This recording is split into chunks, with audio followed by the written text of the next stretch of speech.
Sige nga. Galing naman.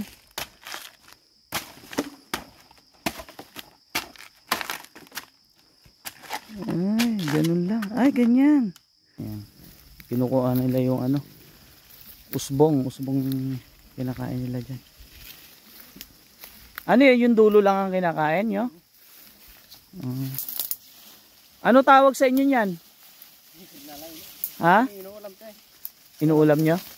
Hindi, ano tawag nyo dyan? Yung sa ano, sa inyo? Hindi nyo alam, hindi mo alam tawag? Hindi nila alam ang tawag. Pero inuulam nyo? Inuulam to. Hinahalo nyo sa sardinas? Tapos ano pa ibang luto? Ayun pa. Uulam daw nila mamaya. Ayun pa.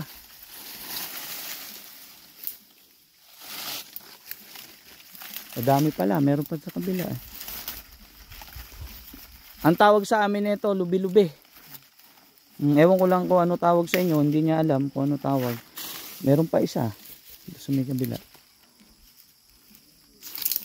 Hindi niya alam ang tawag pero inuulam nila. Hindi sila ano sa pangalan nito. Pero yung iba, ang tawag ay repol yung gubat. Sa ibang ano nyo. Wala na. Ayun. Isipin nyo, alam nila yung mga pagkain sa bundok. Pero merong ilan na hindi nila alam ang tawag pero alam nilang kinakain. Nana. Tara, ito. Ayan pa, pwede yan yung mga maliliit na yan. Ayan.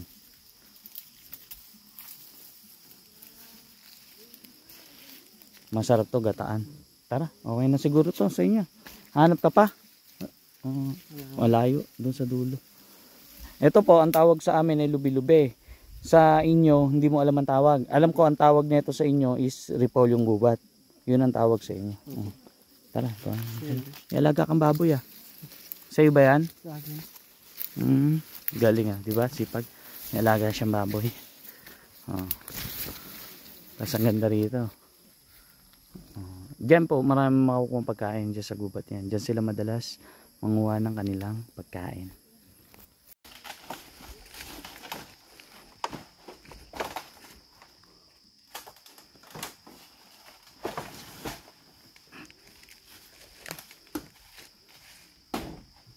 Ganyan pala sila kumuha ng pagkain nila. Ayun Ano yan? Ba't wala naman Ano meron dyan? Patingin niya. Yan, pwede nga putulin mo nga dyan para makita ko. Dito sa taas. Galing.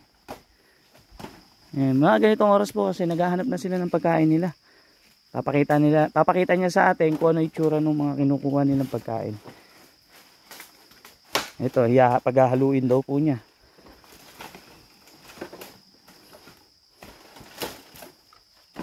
Puno. Puso na ba yan?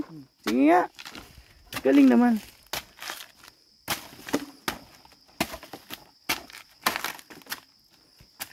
Ay, ganun lang. Ay, ganyan. Yan pala yung mga nabibili. Ganyan lang yung style. Paano mo na lang ang puso pag nakausling ganyan, no?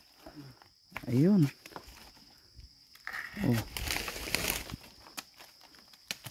Yan na. Pwede na paghaluin to. Ulam na. Pag nagsama itong dalawa, okay na. Kaya pala yung mga puno ng saging dito, mga putol. Ganun pala. Ito na, may pangulam na siya. Lalagyan lang ng isang sardinas yan, no? Okay na. Ganun pala ang style nila. Pag naghahanap na sila ng pagkain sa gubat. Kaya pala mga puno ng saging dito, putol na. Ubus yung saging Pero ayos, nakakatuwa, at least nakita natin kung paano sila maghanap ng pagkain sa gubat.